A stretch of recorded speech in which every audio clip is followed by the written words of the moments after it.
തിരഞ്ഞെടുപ്പ് ഫലം ഏതാണ്ട് പുറത്തു വന്നിരിക്കുകയാണ്. ഇനിയിപ്പോ നമുക്കറിയാം BJP-യെ സംബന്ധിച്ച് അവർ പ്രതീക്ഷിച്ചിരുന്ന രീതിയിലുള്ളൊരു വിജയം അവർക്ക് കൈവരിക്കാൻ സാധിച്ചു. വിജയം എന്നല്ലെങ്കിലും നിന്നിടത്ത് നിന്ന് ഒരുപടി ഉയരാൻ അവർക്ക് സാധിച്ചു. കോൺഗ്രസ് ആണെങ്കിലും അത്യാവശ്യം നല്ലൊരു രീതിയിലൊരു മുന്നേറ്റം തന്നെയാണ് കാഴ്ചവെക്കുന്നത് കഴിഞ്ഞ തവണ അപേക്ഷിച്ച് നോക്കുകയാണെങ്കിൽ.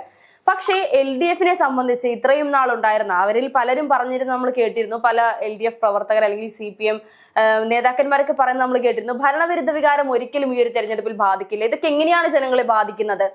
ശബരിമല വിഷയമാണെങ്കിലും അത് പൊതുജനങ്ങളെ ബാധിക്കില്ല, ഒരു കൂട്ടം വിശ്വാസികളെ മാത്രമല്ല എന്ന് ചോദിച്ചിരുന്ന കുറെ ആളുകൾ LDF-ന്റെ ഒരു തകർച്ചയിൽ ഇനി എന്ത് എന്നുള്ളൊരു രീതിയിൽ അല്ലെങ്കിൽ ഇനി എന്ത് പറയണമെന്നറിയാതെ നിൽക്കുന്ന ഒരു അവസ്ഥയിലേക്ക് പോവുകയാണ്. യഥാർത്ഥത്തിൽ BJP-ക്ക് കിട്ടിയ ഒരു നേട്ടം പോലും LDF-ന് നഷ്ടപ്പെട്ടിരിക്കുകയല്ലേ? അതായത് BJP-ക്കുള്ള വളർച്ച പോലും ഈ ഒരു തദ്ദേശ തെരഞ്ഞെടുപ്പിൽ LDF-ന് കാഴ്ചവെക്കാൻ സാധിച്ചില്ല എന്ന് പറഞ്ഞാൽ അത് അങ്ങനെയല്ല എന്ന് പറയാൻ സാധിക്കുമോ? അല്ല, സംസ്ഥാനത്ത് ഇപ്പോൾ ഹർഷ നേരത്തെ സൂചിപ്പിച്ച പോലെ ഭരണവിരുദ്ധ വികാരമുണ്ട് എന്നതിനുള്ള തെളിവാണ് ഇത്തരത്തിൽ പുറത്തു വന്ന റിസൾട്ടുകൾ. ഇപ്പോൾ കോർപ്പറേഷൻ തലത്തിൽ എടുത്തു നോക്കുകയാണെങ്കിൽ നമ്മൾ ഇന്നലെ പ്രവചിച്ചതും എല്ലാവരും പ്രവചിച്ചതും തെറ്റുന്ന ഒരു സാഹചര്യമാണ് മുന്നോട്ട് വന്നിരിക്കുന്നത്. 6-ൽ 4 ഇപ്പോൾ UDF ലീഡ് ചെയ്യുന്നുണ്ട്, ഒരിടത്ത് മാത്രമാണ് LDF ഉള്ളത്. തിരുവനന്തപുരത്ത് ഏകദേശം ഭരണം ഉറപ്പിച്ചു. മുനിസിപ്പാലിറ്റികളിലായിരുന്നു നേരത്തെ ഘട്ടങ്ങളിൽ UDF-ന് മേൽക്കൈ ഉണ്ടായിരുന്നതെങ്കിൽ ആ മേൽക്കൈ ഇപ്പോഴും നിലനിർത്തുന്നുണ്ട്. 86 മുനിസിപ്പാലിറ്റികളിൽ 28 എണ്ണത്തിലാണ് LDF ഉള്ളത്. 54 എണ്ണത്തിൽ ഇപ്പോഴും UDF നിൽക്കുന്നു. 2 അടുത്ത് NDA BJP ഉണ്ട്. ജില്ലാ പഞ്ചായത്തുകളിലേക്ക് വരുമ്പോഴാണ് ഈ കണക്കുകളിൽ എനിക്ക് ആ വ്യത്യാസം മനസ്സിലാകാതെ നിൽക്കുന്നത്. അതായത് ജില്ലാ പഞ്ചായത്തുകളാണെങ്കിൽ എക്കാലത്തും പൊളിറ്റിക്കൽ വോട്ടുകൾ ക്രോഡീകരിക്കുന്നത്. ഈ ഭരണവിരുദ്ധ വികാരം ഉണ്ട് എന്ന് പറയുമ്പോഴും കൃത്യമായി ഉണ്ട്, അത് ജനങ്ങളിൽ പ്രതിഫലിച്ചതുകൊണ്ടാണ് ഇത്തരത്തിൽ റിസൾട്ട് വന്നത്. ജില്ലാ പഞ്ചായത്തുകളിലേക്ക് വരുമ്പോൾ ആകെ 14 ജില്ലാ പഞ്ചായത്ത് ഉള്ളതിൽ അതിൽ 8ഉം 7ഉം ആയി നിൽക്കുന്നൊരു സാഹചര്യമാണ്. അപ്പം 1 സീറ്റിൻ്റെയോ 2 സീറ്റിൻ്റെയോ വ്യത്യാസമുള്ളൂ. അപ്പോൾ അത്തരത്തിൽ പൊളിറ്റിക്കൽ വോട്ടുകൾ പോൾ ചെയ്യുന്നിടത്ത് എത്രത്തോളം LDF-ന് അടിപതറിയിട്ടുണ്ട് നമ്മൾ ചെക്ക് ചെയ്യുകയാണെങ്കിൽ അത്രത്തോളം വോട്ട് ചോർച്ച അവിടെ വന്നിട്ടില്ല. ജില്ലാ പഞ്ചായത്ത് അടിസ്ഥാനത്തെ കണക്കുകളിൽ അത്രത്തോളം വന്നിട്ടില്ല. അതായത് ഇപ്പോൾ ഈ പറഞ്ഞതിൽ നിന്നും ബാക്കിയുള്ളിടത്തൊക്കെ വോട്ട് ചോർച്ച വന്നത് കൊണ്ടാണ് UDF മുന്നിൽ നിൽക്കുന്നത്. തീർച്ചയായിട്ടും. അതായത് എപ്പോഴും നമുക്കറിയാമല്ലോ, വാർഡ് അല്ലെങ്കിൽ ബ്ലോക്ക് തലങ്ങളിൽ പേഴ്സണൽ വോട്ടുകൾ വരാം, അല്ലെങ്കിൽ ജനങ്ങൾക്കിടയിൽ ഒരു ഭരണവിരുദ്ധ വികാരങ്ങൾ, ഇപ്പോൾ ഹർഷ സൂചിപ്പിച്ചുള്ള സ്വർണ്ണപ്പാളി വിഷയങ്ങൾ, അല്ലെങ്കിൽ രാഹുലും മാങ്കൂട്ടം വിഷയമൊന്നും ഏശിയില്ല, അല്ലെങ്കിൽ BJP നല്ല രീതിയിലുള്ള സർട്ടൈലായിട്ടുള്ള പ്രവർത്തനങ്ങൾ നടത്തി അവർ പിച്ച് ചെയ്തുകൊണ്ടിരിക്കുകയാണ്. അവരുടെ ലക്ഷ്യത്തിലേക്ക് നീങ്ങാൻ 2031 പ്രതിപക്ഷം, 2036 ഭരണപക്ഷം എന്ന നിലയിലേക്ക് പിച്ച് ചെയ്യാനുള്ള സാഹചര്യം. പക്ഷേ ഇത് സർക്കാരിന് ഏറ്റവും ഒരു ഷോക്ക് ട്രീറ്റ്മെൻറ്റാണ്. സർക്കാർ ഇതിൽ നിന്ന് കൃത്യമായി പാഠം ഉൾക്കൊള്ളും. അങ്ങനെ കൃത്യമായി കാര്യങ്ങളെ വിലയിരുത്തി പഠിക്കുന്ന ഒരു പാർട്ടിയാണ് CPM എന്ന് പറയുന്നത്. UDF വളരെ രീതിയിൽ ഈ പഠനം നേരത്തെ നടത്തിയതുകൊണ്ട് അല്ല, നമുക്കറിയാം കഴിഞ്ഞ തവണ കയ്യിൽ നിന്ന് പോയത് കൊണ്ട് സ്വാഭാവികമായും UDF അത്രത്തോളം പ്ലാൻ ചെയ്തുകൊണ്ടായിരിക്കും ഈ ഒരു തെരഞ്ഞെടുപ്പിനെ സമീപിച്ചിട്ടുണ്ടാവുന്നത്. എനിക്ക് തോന്നുന്നു CPM-നെ അല്ലെങ്കിൽ LDF-നെ സംബന്ധിച്ച് ഓവർ കോൺഫിഡൻസ് തന്നെയല്ലേ, ആത്മവിശ്വാസം. ഇടതിന്റെ കപ്പൽ ആടി ഉലയുകയാണോ എന്ന് ചോദിച്ചാൽ സംശയമില്ലെന്ന് പറയേണ്ടി വരും. അതായത് ഓവർ കോൺഫിഡൻസ്, അവരുടെ ഇലക്ഷൻ എഞ്ചിനീയറിംഗ്, അതേപോലെ സംഘടനാശേഷിക്കൊന്നും വിഷയങ്ങളുണ്ടായില്ല. എവിടെയാണ് പിഴച്ചതെന്ന് CPM കൃത്യമായി പരിശോധിക്കേണ്ട ഒരു സാഹചര്യമുണ്ട്. ഇപ്പോൾ കോൺഗ്രസിനെ പറ്റി ഒരു ട്രോൾ മെറ്റീരിയൽ വരുന്നത് കോൺഗ്രസ് പുറത്തടിയാണ് എന്ന്, കോൺഗ്രസിൻ്റെ സ്ഥിരമായിട്ടുള്ള കോൺഗ്രസിൽ നിന്ന് പ്രതീക്ഷിക്കുന്ന ഒരു സാധനം പുറത്തേക്ക് കൊടുത്തിട്ട് അടിത്തട്ടിൽ ജനങ്ങളുമായി നല്ല രീതിയിൽ പണിയെടുത്ത് വിജയത്തിലേക്ക് എത്തിച്ചു. പുറത്തേക്ക് കൊടുത്ത സാധനത്തിലാണ് എങ്ങനെ പുറത്തേക്ക് വന്നൊരു ഇമേജിലാണ് CPM ആയാലും BJP ആയാലും കണ്ടു നട്ടിരുന്നത്. പക്ഷേ വലിയ പിണക്കങ്ങളാണ് നടന്നുകൊണ്ടിരിക്കുന്നത് എന്ന് പറഞ്ഞുകൊണ്ട് ആ ഒരു രീതിയിൽ വലിയ രീതിയിൽ മാധ്യമങ്ങൾക്കും ജനങ്ങൾക്കും ഇടയിലേക്ക് ഒരു വാർത്ത പ്രചരിപ്പിക്കുന്നതൊക്കെ നമ്മൾ കണ്ടിരുന്നു. പക്ഷെ അതെല്ലാം മാറ്റിക്കൊണ്ട് UDF പ്രതീക്ഷിച്ചതിനേക്കാൾ നല്ല മികച്ച പ്രകടനം തന്നെയാണ് ഈ ഒരു തെരഞ്ഞെടുപ്പിൽ കാഴ്ചവെച്ചിട്ടുള്ളത്. തീർച്ചയായിട്ടും ഗ്രാമപഞ്ചായത്തുകളിലേക്ക് വരുമ്പോഴത്തേന് എക്കാലത്തെയും 2010 എനിക്ക് തോന്നുന്നു, എൻ്റെ ഓർമ്മയിൽ 476 സീറ്റുകളിലേക്കൊക്കെ വരിക. ഇവിടെ LDF-നുള്ളത് 363, BJP-ക്ക് ഗ്രാമപഞ്ചായത്തുകൾ അതേപോലെ 26 എണ്ണമാണ് ഇപ്പോൾ നിലവിൽ ലീഡിംഗ് പ്രകാരം ഉള്ളത്. അപ്പോൾ അത്രയും വലിയൊരു നിലയിലേക്ക് എത്തുക എന്ന് പറയുന്നത് ജനങ്ങൾ അത്രത്തോളം പ്രാദേശിക തലത്തിൽ കോൺഗ്രസിൻ്റെ പ്രവർത്തനങ്ങൾ ഏകോപിപ്പിച്ചത് കൊണ്ട് തന്നെയാണ്. ബ്ലോക്ക് പഞ്ചായത്തുകളിൽ 66 ഇടത്ത് LDF ലീഡ് ചെയ്യുന്നു, 81 ഇടത്ത് UDF ലീഡ് ചെയ്യുന്നൊരു സ്ഥിതിയായി. കോഴിക്കോട് കോർപ്പറേഷൻ, നമ്മൾ അട്ടിമറി നടക്കില്ല എന്ന് ഞാൻ ഉൾപ്പെടെയുള്ളവർ വിശ്വസിച്ചിരുന്ന Kozhikode corporation neck to neck fight നടത്തുന്നു. രമേശ് ചെന്നിത്തല എന്ന് പറയുന്ന വ്യക്തിയുടെ രാഷ്ട്രീയ ക്രൂക്കറ്റ്നെസ് അല്ലെങ്കിൽ രാഷ്ട്രീയ പാഠവും നമ്മൾ അറിയുന്നു. പക്ഷെ ഇവർ ജനങ്ങൾ നമ്മളെ പറ്റിച്ചതാണ്, മാധ്യമങ്ങളെ പറ്റിച്ചതാണ്.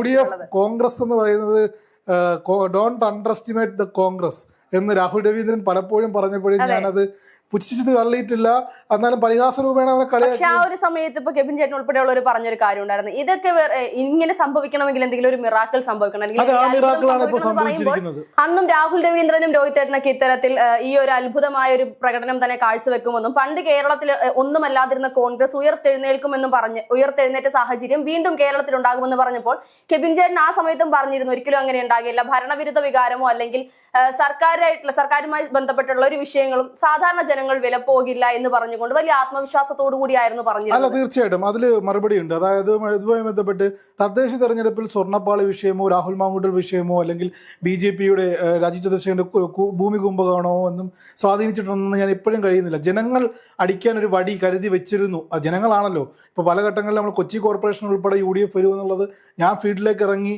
നമ്മളിൽ നിന്ന് റിയലൈസേഷന്റെ പുറത്ത് പറയുന്നതാണ്. അപ്പോൾ കോൺഗ്രസ് പണ്ടെങ്ങും ഇല്ലാത്ത തരത്തിലുള്ള ഒരു മുന്നേറ്റം ഇതിൽ നടത്തിയിട്ടുണ്ട്. പക്ഷേ പണ്ടെങ്കിലും ഇല്ലാത്ത നമുക്ക് പറയാൻ സാധിക്കില്ല, ഇതിന് മുൻപും ഇത്തരത്തിലുള്ള മുന്നേറ്റങ്ങൾ ഉണ്ടായിരുന്നു. പക്ഷേ അതെല്ലാം അടുത്ത കാലത്തെങ്ങും പ്രവർത്തകർ അടുത്ത വർത്തമാനകാല രാഷ്ട്രീയത്തിൽ അവരുടെ ഒരു പിന്നോട്ട് പോകും. കഴിഞ്ഞ നിയമസഭാ ഇലക്ഷനൊക്കെ അറിയാം. പക്ഷേ ഇത് 2026 വരുന്ന തെരഞ്ഞെടുപ്പിൽ UDFന് ഇത്തരത്തിൽ മുന്നോട്ട് പോവുകയാണെങ്കിൽ ഊർജം നൽകുന്ന ഒന്നാണ്. പക്ഷെ നമ്മളവിടെ BJPയുടെ വളർച്ച കാണേണ്ടതുണ്ട്. BJP നല്ല രീതിയിലുള്ള ചർച്ചകൾ അല്ലെങ്കിൽ വളർച്ചകൾ നടത്തുന്നുണ്ട്.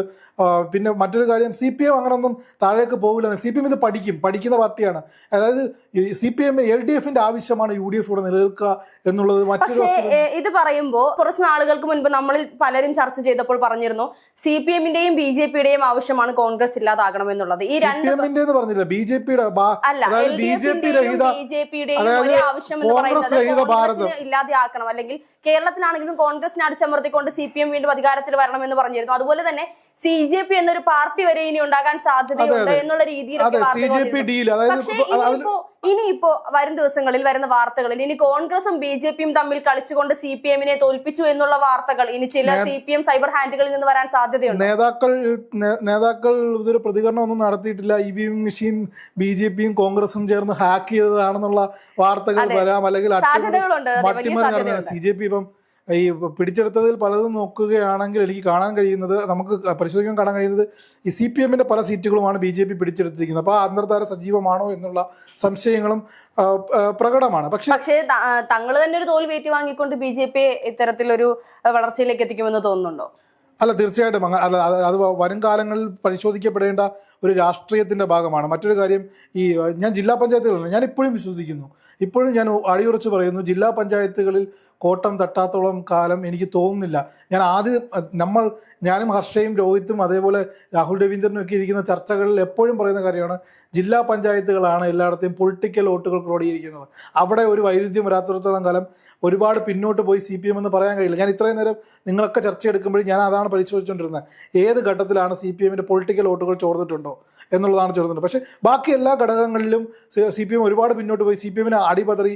തിരുവനന്തപുരം ജില്ലാ കമ്മിറ്റിയിൽ തന്നെ കരമന ഹരിയുമായി ബന്ധപ്പെട്ട് ഒരുപാട് വിഷയങ്ങൾ ഉയർന്നു. ഇപ്പോൾ എനിക്ക് അവസാനമായി ഇങ്ങോട്ട് കയറുമ്പോൾ പല ന്യൂസ് ചാനലിൽ 50 സീറ്റിന് പുറത്ത് BJP നേടി എന്നുള്ള വാർത്തകൾ വരുന്നു. അപ്പോൾ UDFന്റെ ഒരു കുതിച്ചുചാട്ടം തന്നെയാണ്. ഒരു ഘട്ടത്തിന് UDFനെ മാറ്റി നിർത്താൻ നമുക്ക് കഴിയില്ല. UDF നാലോളം വരുന്നത് നെക്ക് ടു നെക്ക് ഫൈറ്റ് നടക്കുന്നു. അവസാനം വരുമ്പോഴത്തേന് ഇത് 3-2-1 വരാനുള്ള സാഹചര്യം ഞാൻ കാണുന്നുണ്ട്. ഒരു 3 CPMലേക്കും 2 കോൺഗ്രസിലേക്കും 1 ഏകദേശം തിരുവനന്തപുരം ഉറപ്പായി കഴിഞ്ഞിരിക്കുന്നു. CPMനെ സംബന്ധിച്ച് ഒരു പ്രധാന കാരണം അല്ലെങ്കിൽ ഒരു ഫാക്ടർ എന്ന് പറയുന്നത് ആത്മവിശ്വാസമാണ്.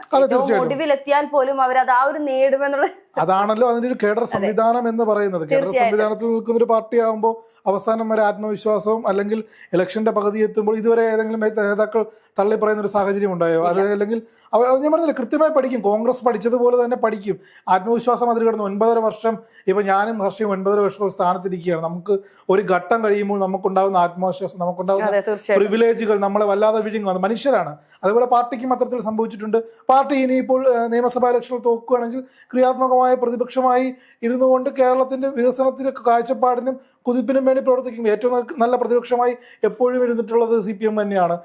അത് ഘട്ടത്തിൽ 2026 ജനങ്ങൾ അങ്ങനെയാണ് വിധിക്കുന്നതെങ്കിൽ അത് ചെയ്യേണ്ടതാണ്. ഇപ്പോൾ 9 വർഷം ഇവിടെ നിന്ന് ഭരിക്കുമ്പോൾ ആന്റി ഇൻകംബൻസിക്ക് പ്രകാരം വളരെ സാധാരണക്കാരായ ജനങ്ങൾ പറയുന്നുണ്ട് CPMന് ഇഷ്ടമല്ലാത്തത് കൊണ്ടല്ല, ഒരു സംവിധാനം തുടരെ ഒരു മൊണോപോളിയായിട്ട് ഭരിക്കുകയാണെങ്കിൽ ത്രിപുര അല്ലെങ്കിൽ ബംഗാൾ എന്നുള്ള പാർട്ടി ഇവിടെ നശിക്കും. രണ്ടാമത്തെ കാര്യം അതെന്താണ് ഒരു ഡിക്റ്റേറ്റർഷിപ്പിലേക്ക് പോകും. അത് ഇപ്പോൾ ഡോക്ടറിൻ ഓഫ് ലാബ്സ് എന്ന് പറയുന്ന സാധനം ഭിന്നിപ്പിച്ച് ഭരിക്കുക, ആ ഒരു സംവിധാനത്തിലേക്ക് BJP CPM കൊണ്ടുവന്നെത്തിക്കുക, അങ്ങനെയുള്ള സംവിധാനത്തിലേക്കൊക്കെ എത്തിക്കുന്നതിന് മുമ്പ് ജനങ്ങൾ എന്ത് തീരുമാനിക്കുന്നോ ആ വിധിയിൽ. പക്ഷേ എനിക്ക് തോന്നുന്നില്ല ഇത് 6 മാസത്തേക്ക് ഈ ടെമ്പോ ഇവർ മെയിൻറ്റെയിൻ ചെയ്യുകയാണെങ്കിൽ UDF വലിയ സാധ്യതകൾ കാണുന്നുണ്ട്. പക്ഷേ CPM അങ്ങനെ തളർന്നു പോകുന്നത് 99 സീറ്റിൽ നിന്നും എത്ര കുറഞ്ഞാലും താഴേക്ക് വരാനുള്ള കൃത്യമായുള്ള സംഘടനാ പാഠമുള്ള ഒരു സംവിധാനമാണ് CPM. പക്ഷേ വി ഡി സതീശനെ പോലുള്ള, രമേശ് ചെന്നിത്തലയെ പോലുള്ള, KC വേണുഗോപാലിനെ പോലുള്ള സീനിയർ നേതാക്കൾ 100 സീറ്റിന് പുറത്ത് ലക്ഷ്യമിടുമ്പോൾ നെക്ക് ടു നെക്ക് ഫൈറ്റ് കേരളത്തിൽ കാണാൻ കഴിയുമെന്നുള്ളതാണ്. പക്ഷേ ഇപ്പോഴും എന്നെ അതിശയിപ്പിക്കുന്നത് ജില്ലാ പഞ്ചായത്ത് ഡിവിഷനിലേക്കുള്ള പൊളിറ്റിക്കൽ വോട്ടുകൾ ചോർച്ച CPM സംഭവിച്ചിട്ടില്ല. ബാക്കി എല്ലാ മേഖലയിലും അനിയന്ത്രിതമായിട്ടുള്ള രീതിയിലുള്ള അടിയൊഴുക്കുകൾ സംഭവിച്ചിട്ടുണ്ട്. പല രാഹുൽ രവീന്ദ്രന്റെ ഭാഷ കടമെടുത്തിൽ പല CPM കോട്ട കൊത്തളങ്ങളും പൊളിച്ചുകൊണ്ട് LDF കോട്ട കൊത്തളങ്ങൾ പൊളിച്ചുകൊണ്ട് BJPയും അതേപോലെ തന്നെ കോൺഗ്രസും പോകുന്ന കാഴ്ചകൾ. പക്ഷേ ഇത് കോൺഗ്രസ് പ്രവർത്തകർക്കും കോൺഗ്രസിലെ ഒറ്റപ്പെട്ട് നിൽക്കുന്ന അടിവെച്ച് നിൽക്കുന്ന നേതാക്കൾക്കും കൊടുക്കുന്ന ആത്മവിശ്വാസം വലുതാണ്. ഇത് മതിയായിരിക്കും ഇനി അവർ യൂണിറ്റിയിലേക്ക് എത്താൻ. എന്തായാലും കോൺഗ്രസിനെ കാക്കാൻ കേരളത്തിലെ ജനങ്ങളുണ്ട് എന്ന് അങ്ങനെ പെട്ടെന്നൊന്നും തുടച്ചു മാറ്റാൻ കേരളത്തിൽ നിന്ന് കഴിയില്ല എന്ന് ഉറപ്പ് നൽകുന്ന ഒരു തെരഞ്ഞെടുപ്പ് കൂടിയായിരിക്കും ഇപ്പോൾ കഴിഞ്ഞു പോകുന്നത്.